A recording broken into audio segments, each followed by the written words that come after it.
I want people to understand this ordeal. It's taken a toll on both of us. Casey Anthony's parents respond after 15 years of allegations. I've gotten blamed for something I didn't do, and it tears me up inside. This can change our life. This is serious. This is their final response. The test is about to begin. Please remain still. Casey Anthony's parents, the lie detector test. Watch now, only on A&E, and watch next day on the A&E app.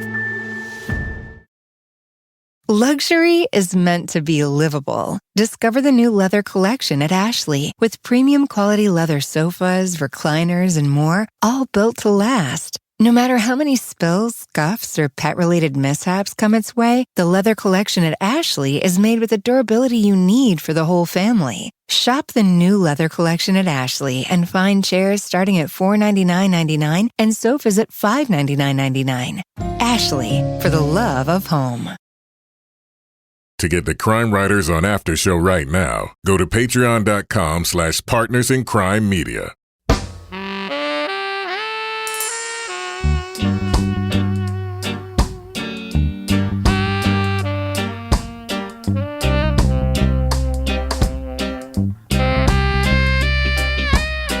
I'm Rebecca Lavoie, and this is Crime Writers On, the original true crime review podcast that digs into true crime podcasts, pop culture, and this week, nothing but the hits. We go to Motown for the Murder for Hire podcast, Hitman. Then Network TV's biggest true crime personality brings his signature style to The Thing About Pam. Joining me to get that done and a whole lot more is my real life husband, true crime co-author, and the podcaster I married, Kevin Flynn. Hello, Kevin. Rebecca. It sounds like you're having a good day. I am. But am I? Let me lean up against this tree and we'll talk about it.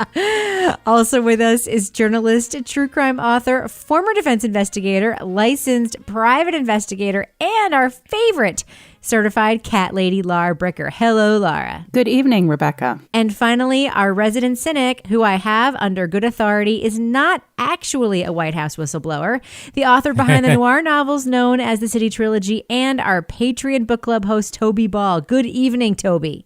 Hello, Rebecca. I can't even. We're going to talk about Keith Morrison and The Thing About Pam in the second half of the podcast, but it's already leaching in to our first half content in a big way. Yeah. It's very exciting. Before we start the show, I just want to do a couple quick plugs. Today on the Crime Writers on a Patreon after show for our Patreon peeps, we're going to be talking about Toby's induction into the patriarchy, a probably bogus making a murderer confession, and I am totally going to spoil the Handmaid's Tale sequel and tell you guys all about it in the after show today. So that's what you can get if you join our Patreon. You can also get a brand new episode of Married with Podcast, Laura Bricker's Leave It to Bricker podcast, and of course, Toby Ball's Deep Dive Book Club podcast. Now, Kevin, you wanted to do some thank yous, I believe. Yes? Yeah. As I mentioned last time, this year I am again doing a walkathon in high heel shoes. It's called Walk a Mile in Her Shoes. It benefits the Crisis Center of Central New Hampshire.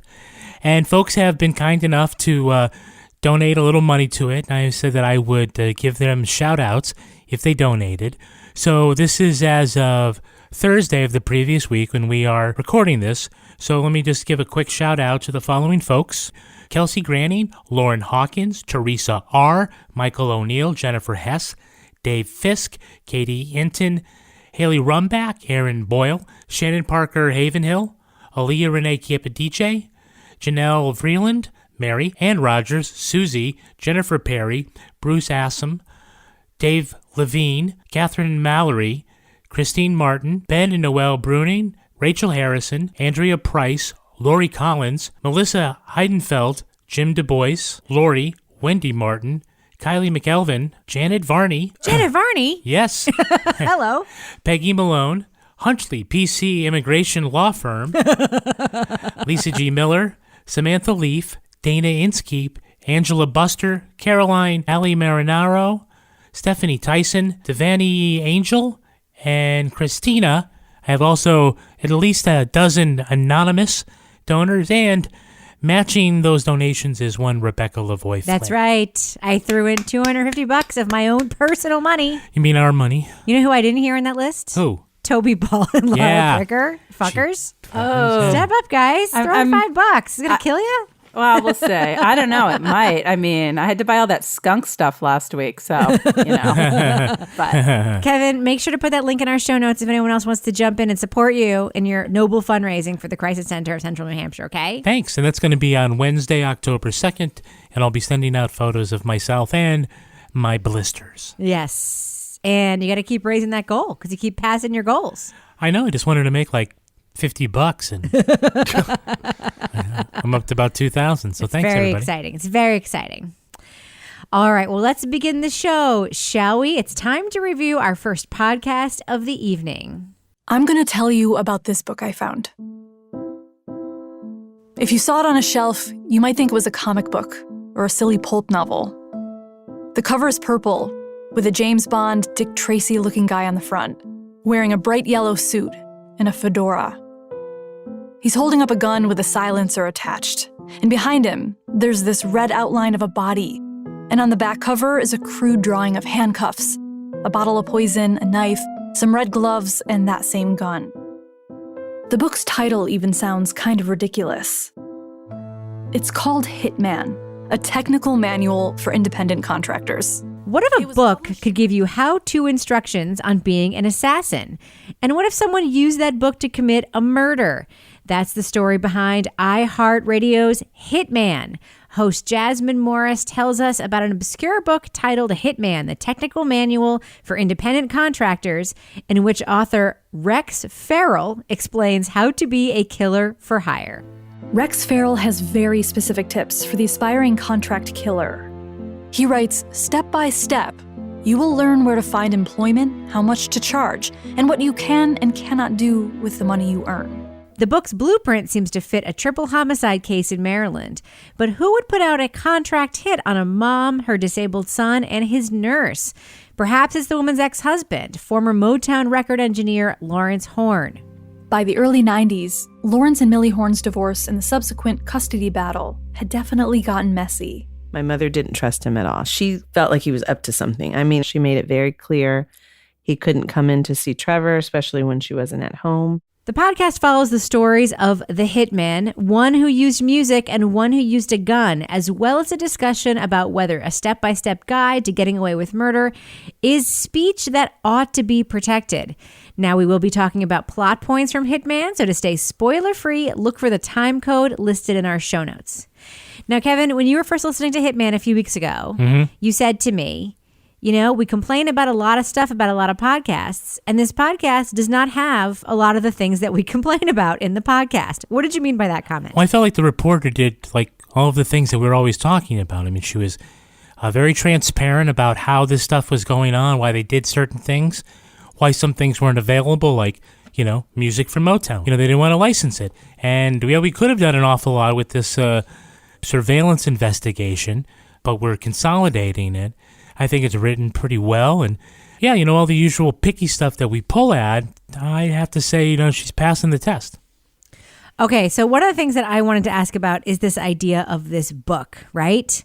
This like guide to how to be a hitman. There is in episode 1 this kind of examination of this Paladin Publishers and the existence of this book. And they tease it. They don't really I don't think flesh it out completely, and maybe the podcast will get back to that. But this idea of whether or not the First Amendment should protect a book like this. And there's this idea, what does someone in the podcast say, like, a book never killed anybody or whatever. I've never heard that argument before, right? But what do you think, Toby? Do you think that we should be thinking about whether or not a book like this should exist?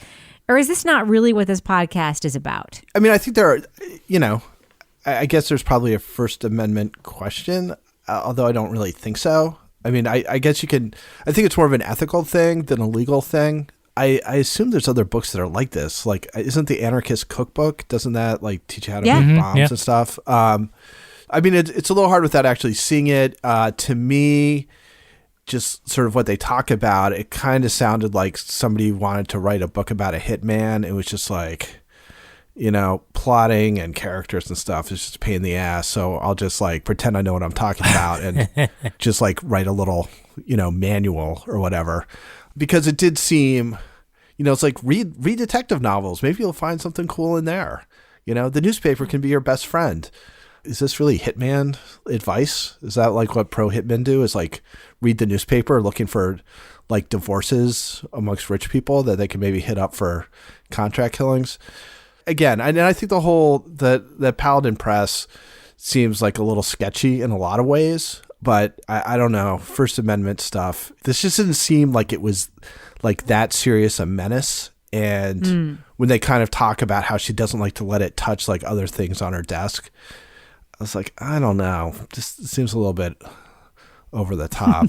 Well, I will say there is an episode of the outstanding podcast Criminal that's also about this book and somewhat about this case. It's called The Manual. So if anyone wants to hear more about that part of the story, the book itself, I would encourage you to check out that Criminal episode called The Manual.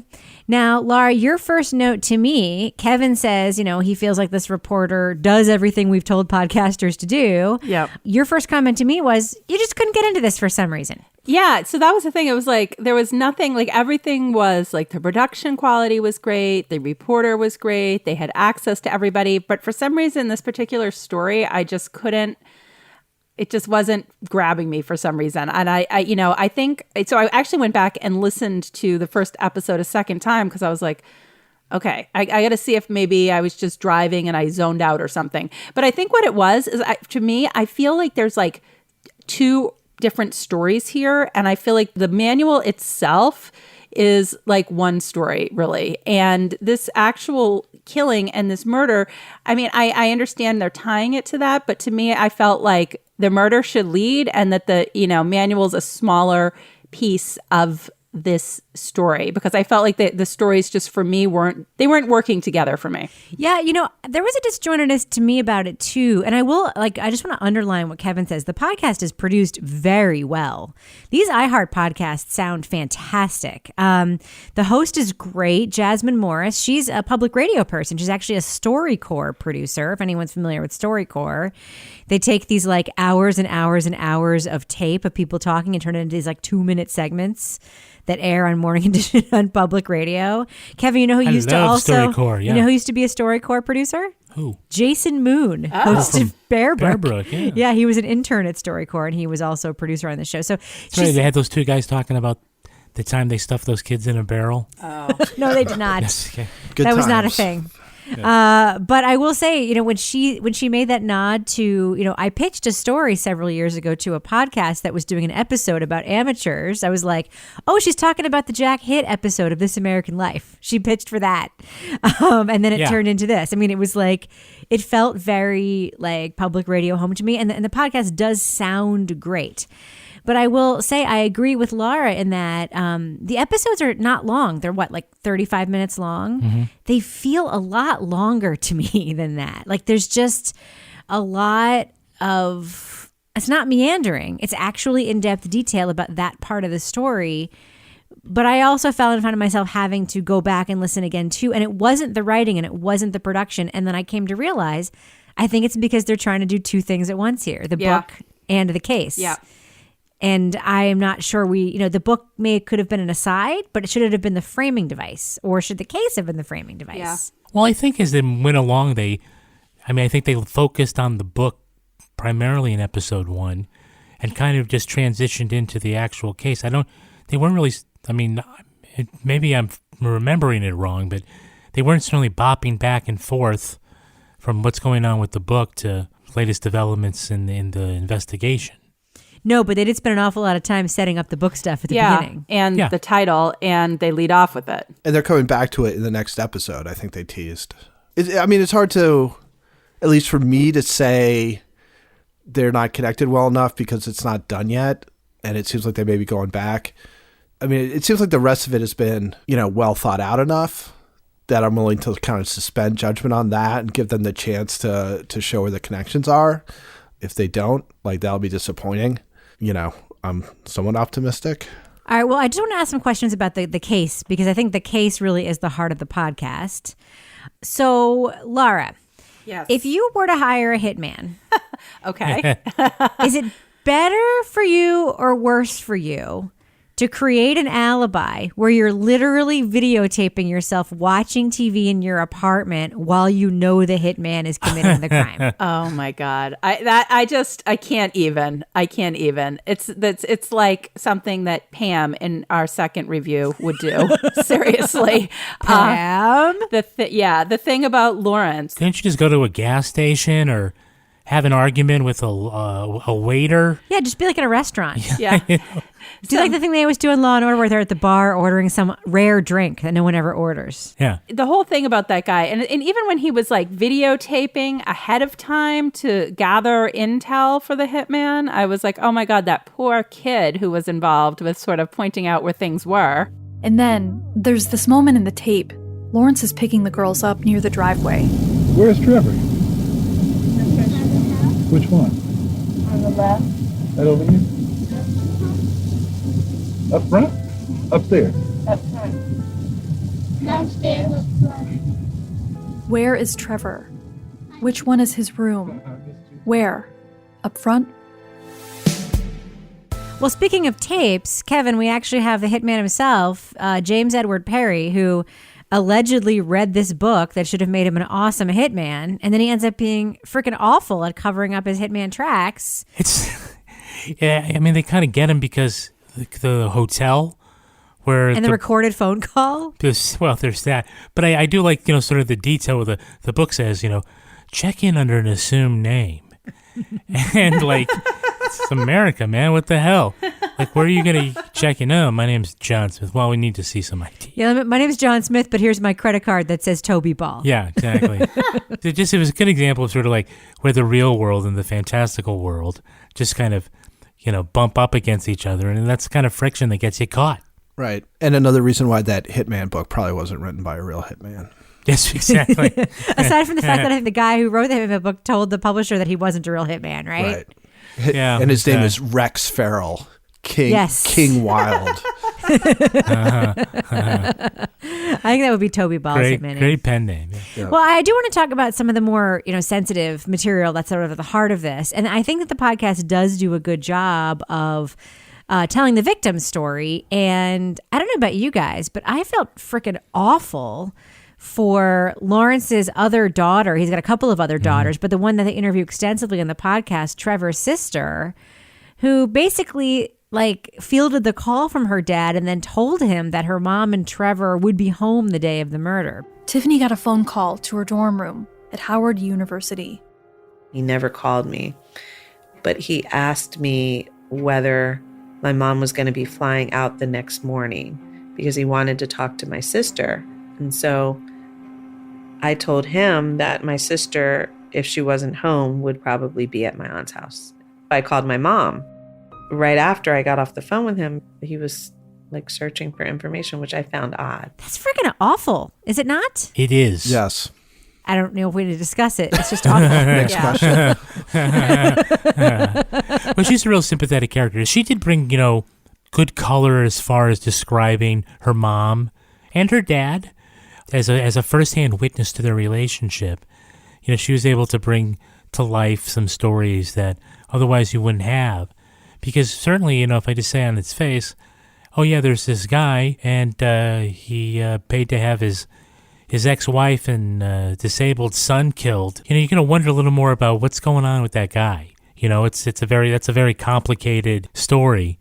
So, give me a little more detail. And I think it was important that they had her to kind of give some of that. I will say I learned a very important lesson from both this podcast and the thing about Pam, which we'll be talking about. Don't say shit in a deposition that could hurt you in a criminal proceeding. It's true. Yeah. Civil depositions will get you, right? Yeah. Impeachable, statements. That's something I used to spend a lot of time going over was past statements that people had made to different sources so that when a criminal case went to trial, if there was anything different, oops. you know? Yeah. Or on Facebook, but I don't think they had that at this time. Is there something like that happened in the Garrett Phillips? There was, thing? yes. The suspect in the Garrett Phillips case gave a deposition that they used against him in the criminal case. Yes, a civil case. He was basically suing the cops for pursuing him as a suspect. That's what it was. And they used that deposition to what they thought was trap him into making incriminating statements, which were not incriminating. Which, by the way, it always just makes me think, I'm hosting the Addendum of Undisclosed right now. Mm-hmm. And the case that they're covering of this, probably wrongfully convicted guy is the ultimate example of like anything you do in your life would convince cops that you are a murderer if they've already decided that you're the murderer, Yeah. And that kind of seems to be what happened, in the Garrett Phillips case. But, not so much in this case, because everything these guys did in fact underline the fact that they were the bad guys, right? Yeah.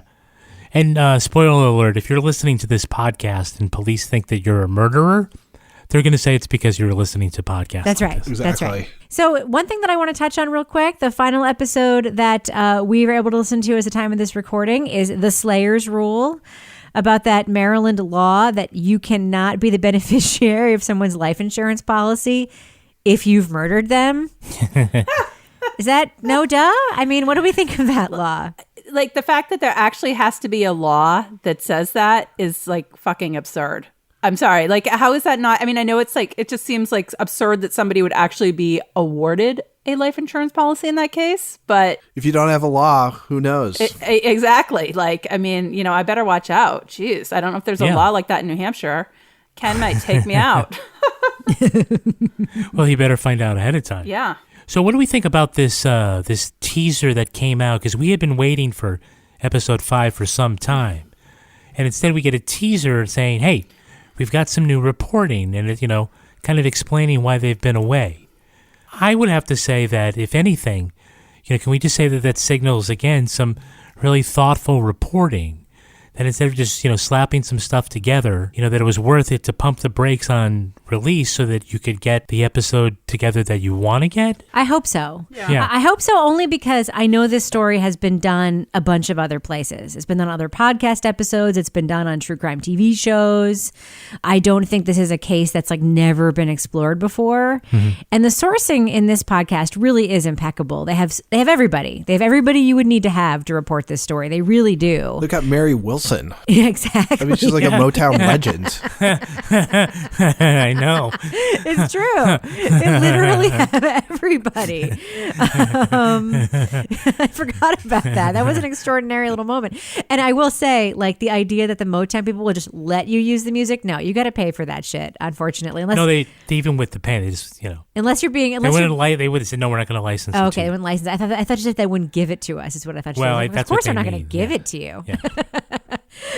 But no, yes, they literally had everybody. So I like to think it's because they're going to bring something new to this and not because of some other problem, like some producer who got another job or something like that and can't work on this anymore. Yeah. So I do like to think that, because it does seem earnest in its production. Well, as long as we're in the spoiler full part of our review, I mean, we know that Horn gets convicted, he goes to jail, and he dies in jail. So as far as new reporting on that part of the story, it's probably unlikely. But I'm wondering if this has something to do with the book. You think? What other new area possibly could be? One way or the other, I'm intrigued. That ties to the book, maybe? Could be. They find Rex Farrell or that would be another case. Right? Who knows? If I was just like falling behind or like got the flu or something, I would definitely say I'm still reporting. I will say the book thing did remind me of that thing in Unbelievable, which is true, by the way, because I did so much digging after we finished reviewing Unbelievable. I did even more digging in the Vortex to find out like what was true and what wasn't. And that book, The Forensics of Rape, that they talk about on Unbelievable, that like they found in like dozens of rapists' houses. Right. That was an earnest forensics book. So the idea that like that shouldn't have been written as an instruction manual for law enforcement because rapists would then buy it and use it, it to me sort of underlines the other side of the First Amendment argument, which is that, you can't, it's not the same. And people like to draw a false equivalency here between like books and guns or whatever. But like a book literally can't kill somebody. You know what I mean? And a book literally can't rape somebody. So there's a whole interesting thing there that, it just reminded me of that. You really don't have a good imagination about what you can use a book for. It's true. I don't. Maybe I could slap you around with the book enough, and yeah. You could knock someone out. I think we should play a fun game because I really liked the titles of some of the books they had, like B&E from A to Z, Be Your Own Undertaker. So I'm sure Kevin, we could come up with some fun titles that they should have released that they didn't publish.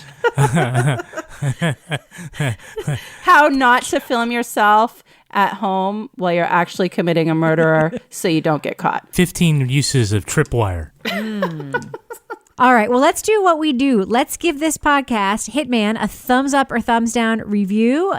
So, Laura Bricker, I'm going to start with you. Thumbs up or thumbs down for Hitman from iHeartMedia? I'm going thumbs sideways. Not that it's very well done and everything, but for me, it's just I felt like it should have been two separate stories, and hopefully it ties together. But I feel lukewarm about it at this point. I couldn't really get into the story. What about you, Toby Ball? Thumbs up or thumbs down on Hitman from iHeartMedia? I give it a thumbs up. I thought it was good. I'm kind of surprised that you guys didn't like it as much. One thing we didn't talk about, there's some interesting characters in this. It seems like Lawrence Horn and then the, quote unquote street preacher who he hires to be his hitman are like characters from like an Elmore Leonard novel, sort of colorful people with interesting backgrounds and stuff, which is not to minimize sort of the horror of what happened, but they're not sort of run-of-the-mill criminals in that case. They're a little more interesting than that. I thought it was really good, so a thumbs up. I'm giving it a thumbs up, mostly for production. I love the host. I love the way the show is put together. It's very competent. I didn't love it, and I think it has a lot to do with the stuff Laura and I were talking about. Like, maybe it's just not a story for me, or the way they're putting it together. Maybe I would have wanted more of kind of like the book thing or less of it. Just felt a little bit imbalanced to me. But that being said, I think it's a very competent podcast. I would listen to another podcast that Jasmine Morris hosted. I would listen to another podcast from these producers who put this together. It has all the things, including one of the Supremes, right? Which is like, you can't complain about that. So yeah, thumbs up for me. Not a huge one, but one nonetheless. What about you, Kevin? I'm also a thumbs up for many of the same reasons. I think that Jasmine does a great job writing and researching this podcast. She's got great delivery, and that I love the fact that she's very thoughtfully describing and how their reporting is being done. It's a good look at a case of a guy who just couldn't do things for himself.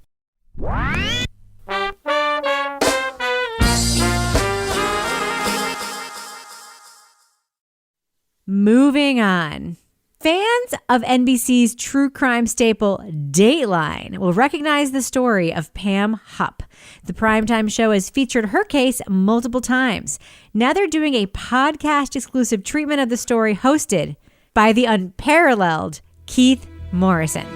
Russ Faria was charged with a crime that he swore he did not commit. No, I did not do this. I do not know how this happened. I did not do this. I was not involved with it. Just after Christmas, Troy, Missouri, 2011. His beloved wife was brutally stabbed to death 56 times. The jury was left with no alternative, and in most people's words, the husband did it. Who else would have? Beginning in 2011 with the death of Betsy Faria, police zone in on her husband, Russ. Investigators are convinced of his involvement in part because of the damning stories passed on by Betsy's coworker and friend, Pam. But it's not an open and shut case, and Pam's motives are not altruistic. Her exact words is, I advanced on the man and fired until I heard click, click, click. We thought we knew how this story ended. How wrong we were. You now have this money and have not turned any of this money over to the family or the kids. That's correct. That's a huge problem. It's unbelievable. This case is obviously a favorite of the Dateline team, some of whom became part of the story. But the star of the show is undoubtedly Morrison, who leans into his cheesy persona and adds, dare we say, a little bit of fun. We wouldn't be here if the answer was that easy. In my opinion, an innocent man got charged with murder, and then it sort of snowballed from there. I'm Keith Morrison. I've been a correspondent for Dateline NBC for 25 years. And in that time, I've never seen a story quite like this before. Now we are going to be talking about plot points through episode 5 of The Thing About Pam. So to remain spoiler-free, go to the time code listed in our show notes. Kevin Flynn. Yes. Keith Morrison. Go. Okay, I got to say that I do not watch Dateline NBC. Occasionally we do, but only if it's on. Like we don't appointment watch it, right? We do not appointment watch it. We have good friends who podcast about it. And, you know, it does have a sort of kitsch. And Keith Morrison embodies that. And I think not having spent a lot of time with him, he really leans in to that persona in this podcast. And it works. I have to say, as horrible as it sounds, this is fun. It's fun to listen to him. It's more fun than even this weird case, is just to have him tell it. What did you call him, Kevin? What was your nickname for Keith Morrison in this podcast? He's like Murder Santa Claus. He's like, well, he was a bad boy, I think. Yeah. Laura Bricker, Keith Morrison, go. I love him. But now I'm hearing him everywhere. So this morning I was going out for a run into the woods, and I had just started reading this book about a woman who gets abducted while she's running. And all of a sudden it was like I could hear Keith Morrison narrating what was going to happen to me when my body was found in the woods. But I love it because like listening to it, it's just so easy to follow the story. And it's just, I don't want to call it, it's entertaining to listen to it just because of, he drops those fun little asides and little editorial comments in from time to time. And I'm like, I'm like, good one, Keith. I just couldn't stop listening. I was like obsessed. All right, Toby Ball, Keith Morrison, go. He's fine, I guess. I find him more distracting than fun or helpful or whatever. I just get so like thrown by his intonations and like pauses in weird spots. And, like Kevin said, he's kitschy. I mean, he's not my cup of tea. He does add sort of the, fun factor, I guess. But I thought the strengths of this podcast weren't necessarily his narration. Yeah, I mean, I am not like a Dateline fan except for the kitsch factor of it. I do love the Date with Dateline podcast. I think those ladies are brilliant, and they've basically pointed out to me all the stuff that's crazy about Dateline. But Keith Morrison's asides in this podcast freaking kill me. I love them. I love them so much. Rebecca, why don't you drop some tape? Okay, I'm going to drop some tape. And Pam's voice was almost breezy as she ran through her routine. Took care of my dog, fed him, walked him, got in the shower, and headed out. And I had to get gas.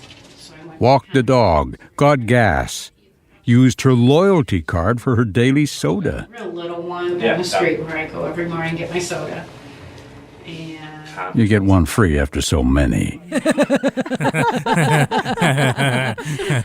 And of course, there's also his little literary aside. And then we started watching this movie called The Road. The Road?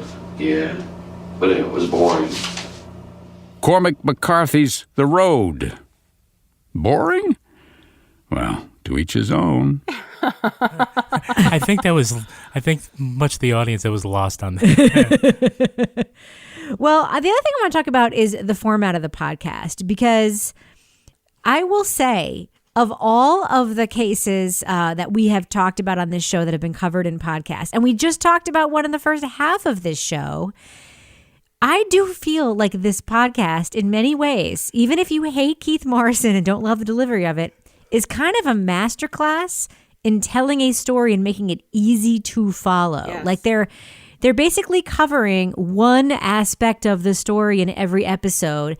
They're not being repetitious. It's just very, very focused. Laura, it sounds like you agree. Yeah, absolutely. It's like, they've been reporting on this. I was looking this up. This is, aside from O.J. Simpson and JonBenet Ramsey, this case is the case they have reported on the most on Dateline ever.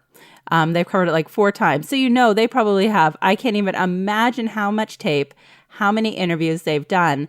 But to listen to this podcast, it's not that you wouldn't know that, but that's not like you're not getting, overburdened by too much information because they're simply telling the story and doing it in a way that the story keeps flowing and it keeps going. And you've got enough information without having so much that you're getting bogged down in the story. So it keeps up the pace.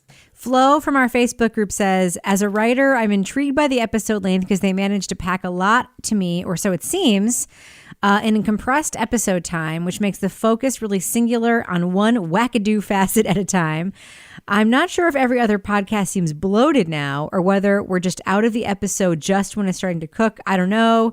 It's making me question everything. So I guess not everybody agrees that it's super tight and super good, but that is something that stuck out to me. I edit Undisclosed, and they pack a volume of information into like an hour-long podcast. And as the audio editor, I'm just like, man, I wish you guys had included me in the script part because I would just say like, this could have been 3 episodes. I do feel like this podcast is very efficient in that way. You just got to tell them they could have made 3 times as much money. Kevin, you have a bunch of notes that you sent me about the case itself, right? Yeah. The prosecution's theory of the original case. The fuck with that? Leah Askey, who's like, everyone's in on it. He left the house. He went back, had sex with his wife, like all that stuff. What do you think about that? I thought it was crazy. It reminded me of the Garrett Phillips documentary where, they just sort of had it in their head that this is their guy, and so they're going to make everything else sort of fit that narrative. And the fact like, he's my alibi, no, that just shows he's your accomplice. And here's my phone call. It's like, no, you don't sound right in that phone call. And then the stuff with the cops where they did the inadmissible polygraph, but the video and the audio recordings both disappeared. But you just have to trust me that it happened. Yeah. And, they say, the camera malfunctioned, but it definitely took photos of blood trails and footprints, and no, it just didn't trust actually. Me. Yeah. Trust me, there's blood there. No, actually, here is the stuff, and it shows, that there is no blood there. And, and that sort of thing that Dateline doesn't necessarily do an awful lot of. They're much more about, here's the bad guy, and we caught him. It's not the social justice thing where we're saying, hey, here's where the system went wrong and somebody, was wrongfully accused. They don't do an awful lot of that. One thing I really liked about this podcast, even though I think, and this is why I want to throw this Toby's way, there's something to sort of like pick apart here a little bit, is they do play Russ's 911 call, which is like allegedly the linchpin of the prosecution's case in his trial. And his call sounds like this. Russell, what's going on there? I just got home from a friend's house, and my wife killed herself. Now, they just have the theory there that that's all fake, yada, yada, yada. But as we've discussed many times on this show, like, you don't know how you're going to be, right? But then later in the podcast, in episode 5, Pam commits another crime, and we hear her 911 call. I'm just going to play that tape. Hey, hello, there's someone breaking in my house. Help! What's the address you're at? Help! Toby, do you think it's fair game to say that her 911 call actually sounds like total bullshit? Or am I now being one of the bad guys who's drawing needless conclusions, based on my own biases? You can be one of the bad guys, and it can also be bad shit crazy. I mean, I think the whole thing that kind of blows it, even if you're like, well, maybe somebody would just like pretend that they were acting badly about this tragic thing that happened, is when she waits until she's answered, and like otherwise it's silent, and then she doesn't realize that they're recording that part too. It's so obviously bullshit. Help. Yeah. Help. Oh, don't do that. The whole thing, yeah. It was kind of weird. Especially when she said, and action. It's like practice in front of the mirror a couple times. Just like get it down. Like I think it felt like she probably had a piece of paper in front of her. It's like, okay, now pretend that, he's trying to drag you out. No, stop. She got a piece of rug out? Yeah. She put a piece of carpet on top of her clean carpet so she could shoot him on the dirty carpet. That was kind of an homage to Pam Smart, right? Yes, Oh, yeah. I forgot about that detail. Yeah, they didn't want to get her new carpet bloody.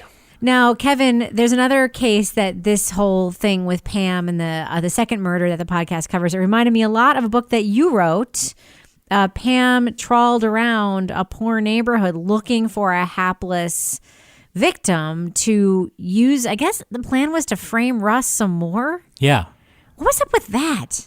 I mean, it just shows like how obsessed Pam was with Russ and this money. She probably thought that the only way to convince people that she had nothing to do with Betsy's death was to somehow bring it back and show that Russ is a killer, which isn't the case. And she did remind me a lot of Sheila LaBarre. And I'm sure Laura, because you know an awful lot about that case too, the idea that all the neighbors knew who she was and they were afraid of her and the cops had a special code for whenever they had to get called to her house. Yeah. I mean, like, so that's just like Sheila. Well, and I'll tell you, I have a fun story about Sheila. So the farrier that used to cut my horse's feet she had some horses out in Epping at her farm. And my farrier, Bill, had known her husband, the chiropractor, forever. So he was out there, trimming the horse's feet one day. And Sheila came like running out of the house going, "Bill, he's trying to kill me. He's trying to kill me." And Bill's like, "Yep, it's just Sheila." Because it was like totally bullshit, but she just did stuff like that all the time, like Pam was doing here. But we should say Sheila was a serial killer, and if you want to read more about her, you can buy Kevin's book. That's right. but if you Wicked Intentions. But if you get to the next episode of the thing about Pam, you might find out that she is also a serial killer. That's right. We don't know for sure that she isn't, although it sounds like she might be, right? Yeah.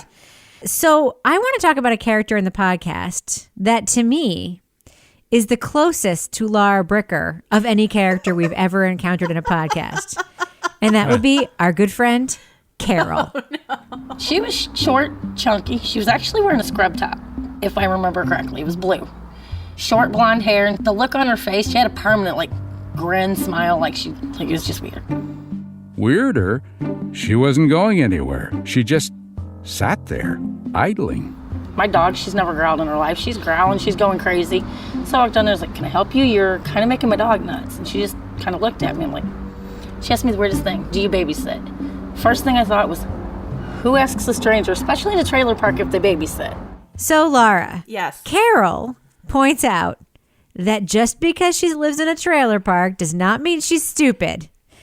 And then she proceeds to do a whole fucking sting against this stranger who basically tries to pick her up, and she immediately knows that something's up. She immediately lures Pam into a camera trap in her property so she can get a license plate.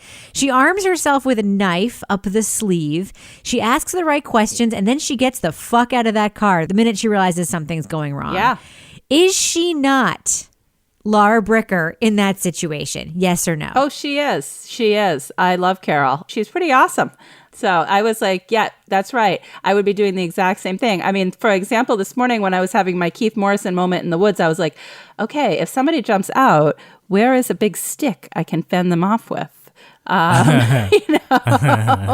So, yes, it was pretty awesome. Kevin, what do you think about Carol? I would say that I understand why Pam would think this way, because I never in a million years would believe that someone living in a trailer would have a high-tech security system.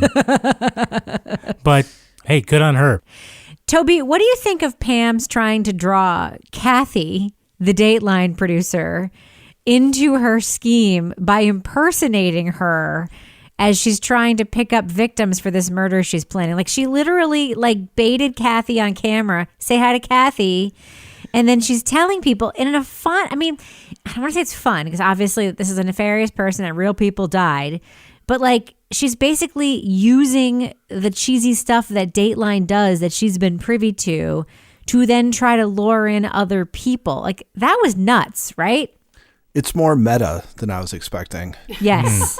So I was actually I'm glad that episode dropped before we recorded, because up until that episode, I was like, I don't understand why we're spending all this time on this, because it's not really all that interesting. But then it suddenly got interesting in the last episode. Kevin, do you like all the behind the scenes stuff of how they make Dateline that they're inserting into this podcast? Yeah, I'm wondering how much of it they need. Certainly if there wasn't the say hi to Kathy aspect, then nobody really cares about what's going on behind the scenes, Keith.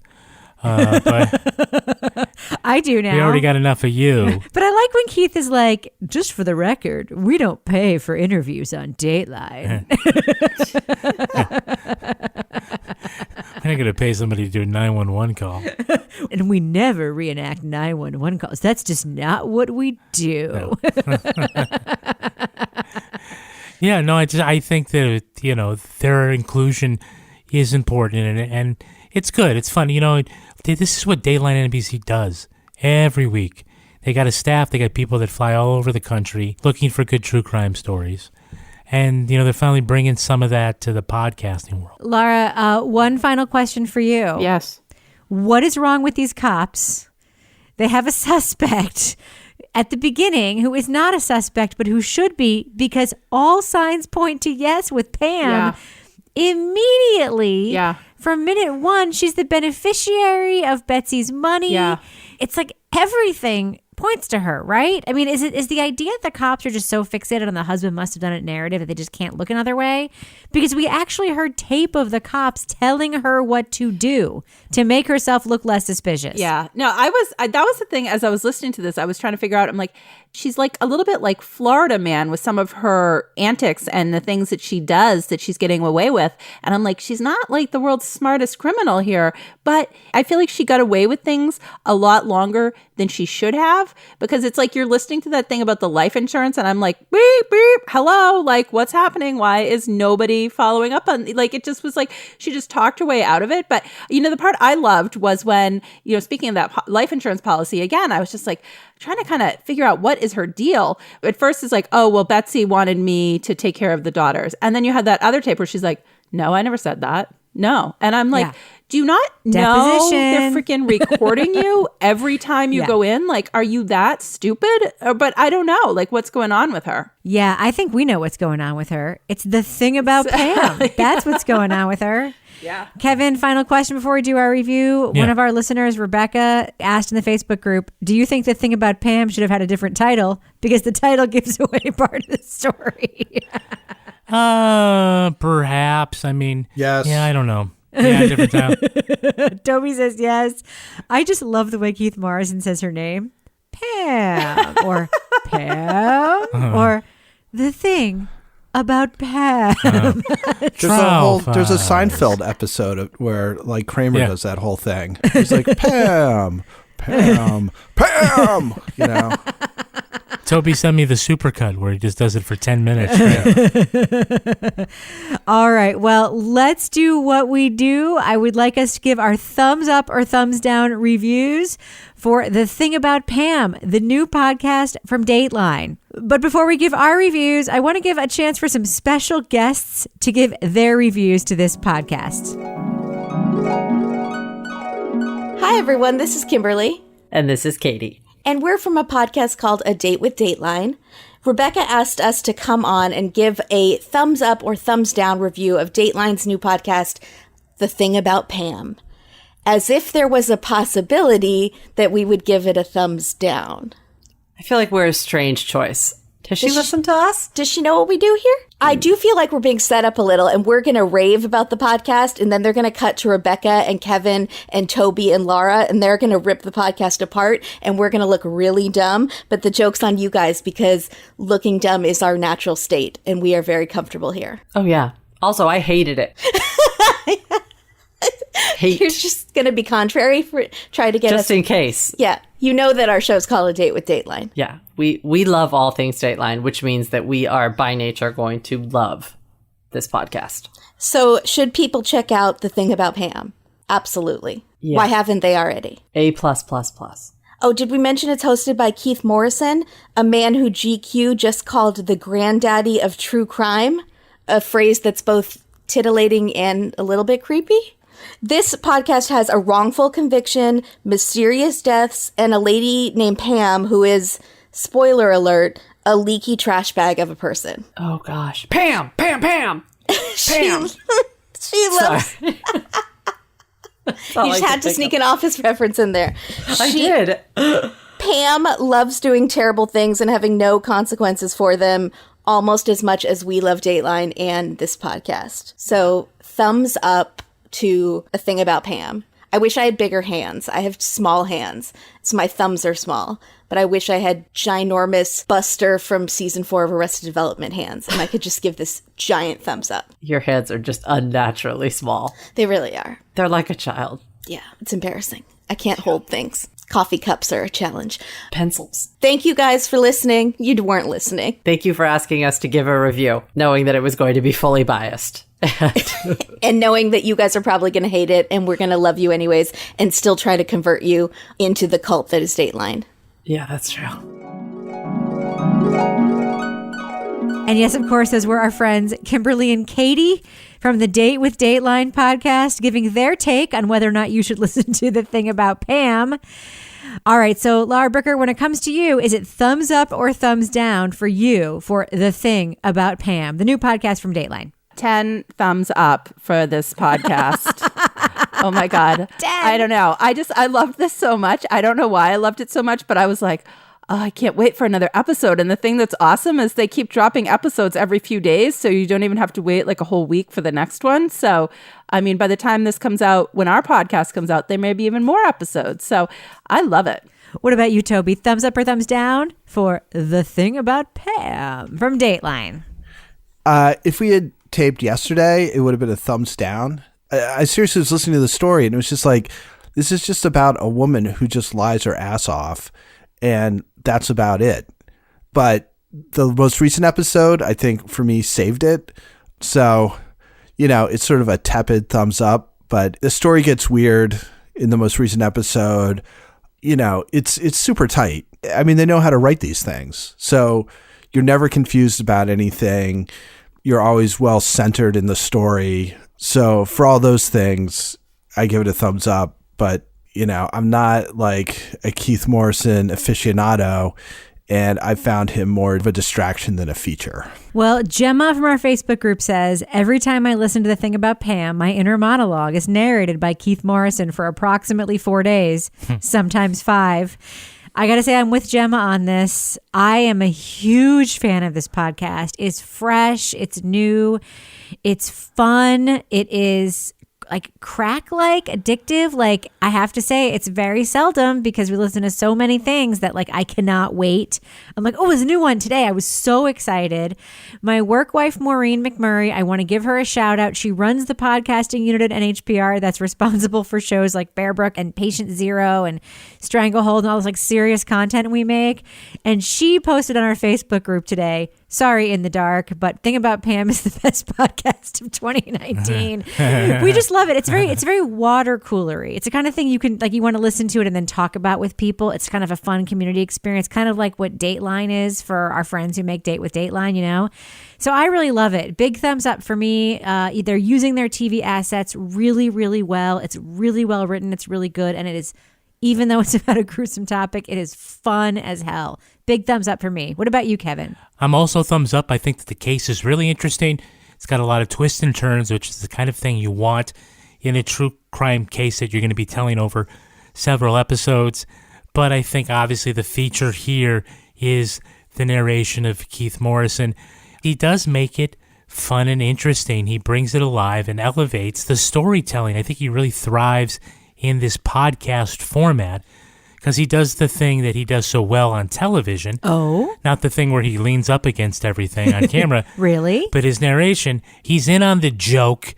There is a wink between him and the audience, and he's having fun with it. And so, in a way, we are having fun with it. I can't wait to hear the rest of the episodes.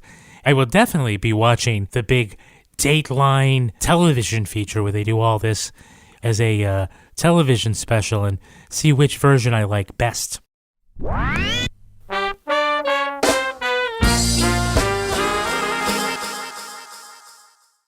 Now it's time for my favorite part of the podcast, a little something I like to call the crime of the week. I have not read this yet, but I can tell by looking ahead, it's a little bit R-rated. So if you've got kids in the car, you might want to pause and pick up this podcast later. The scene is a quiet retirement community in Stockholm. Neighbors are upset because the newest residents are disturbing everyone's sleep by fucking. That's right. Some Swedish grandma and grandpa were having such primal ball-slapping sex that they were keeping up in the neighborhood. But what's a retirement community resident to do if their neighbors won't stop the rumpy pumpy, the pickle tickle, or the horizontal hustle? Well, they do some banging themselves. Head banging, that is. The unnamed 81 and 71-year-old couple blasted heavy metal music to drown out the sound of them sweeping out the old chimney. Oh. It got so bad, police were called and had to force their way into the house. They entered the elderly couple's home while Iron Maiden's Afraid to Shoot Strangers was blaring on the stereo. It's not clear why an octogenarian would have Iron Maiden in his musical library, whether he had them in his record collection or if he dialed them up on Spotify. Harassment charges against this couple have been dropped. We assume their neighbors will, at some point, be recovering from broken hips. Now, panel, this old couple chose Iron Maiden to drown out the sounds of what? Another old couple's fucking? Yeah. What song would you use to quell your lusty neighbors? And I would prefer if you did it by singing it. Toby Ball, where do you go with that? I guess I would pick Anarchy in the UK by the Sex Pistols. Sing it, Toby. There's no way I'm fucking singing like Johnny Rotten. You can just imagine what it would be like, and it'll be like 10 times worse. Laura Bricker, what about you? What song would you use to quell your elderly, lusty neighbors? I think they just didn't have the right song to make this episode go a little bit shorter. So here's what I would sing to them. Are you ready? Yep. Yes. Okay. I really do appreciate the fact you're sitting here. Your voice sounds so wonderful, but your face don't look too clear. So barmaid, bring, I have no voice, a pitcher, another round of brew. Honey, why don't we get drunk and screw? Very good. Very good. Kevin Flynn, what about you? What song would you use to quell your elderly, lusty neighbors? And you have to sing it. It's a small world after all.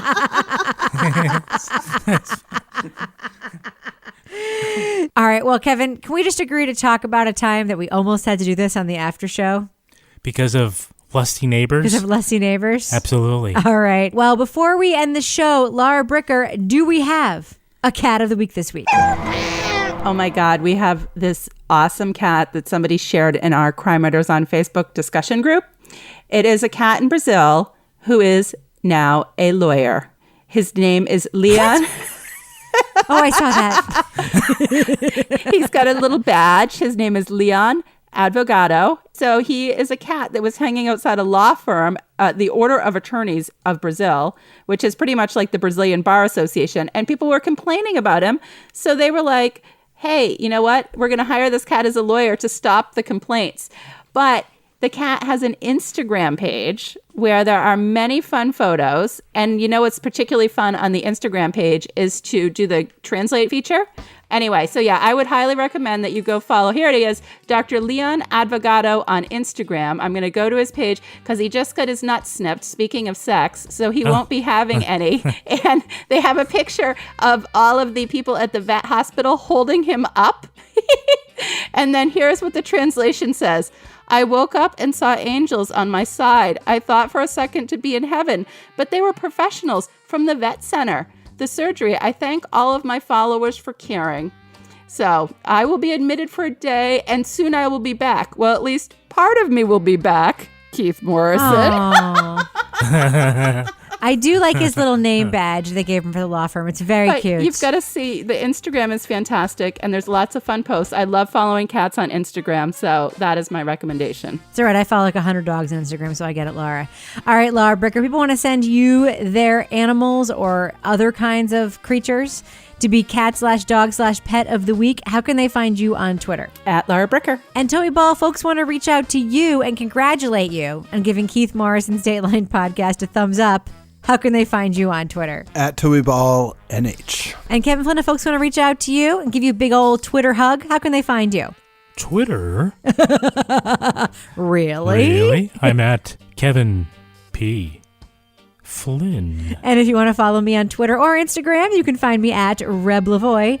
You can also follow the show on Twitter at Crime Writers On, and I encourage you strenuously to join the amazing community in our official Crime Writers On Facebook discussion group. Support the show on patreon.com/Partners in Crime Media. You'll get the Crime Writers On after show right now. You also get our spinoffs, Married with Podcast, Toby Ball's Deep Dive Book Club podcast, and Laura Bricker's Leave It to Bricker podcast.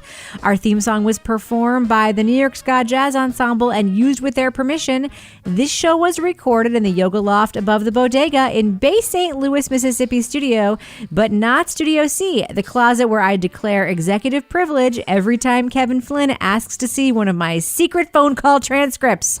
On behalf of all the crime writers, thanks so much for listening. We will catch you later. Okay, let's record a podcast in which Toby will be the outlier for not liking Keith Morrison. You don't know that. Oh my. Okay. You're making assumptions. Oh my God. All I can think about is Keith Morrison's asides. Like as Toby's talking, like we should just cut him off and Kevin, you could be like, really? That's an understatement. Toby Ball wasn't worried about where his next meal was coming from. He'd already cooked it in a can of Dinty Moore stew. This weird shit. He's so fucking weird. I love him.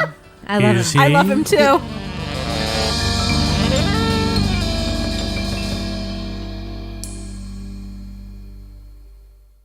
Partners in Crime Media.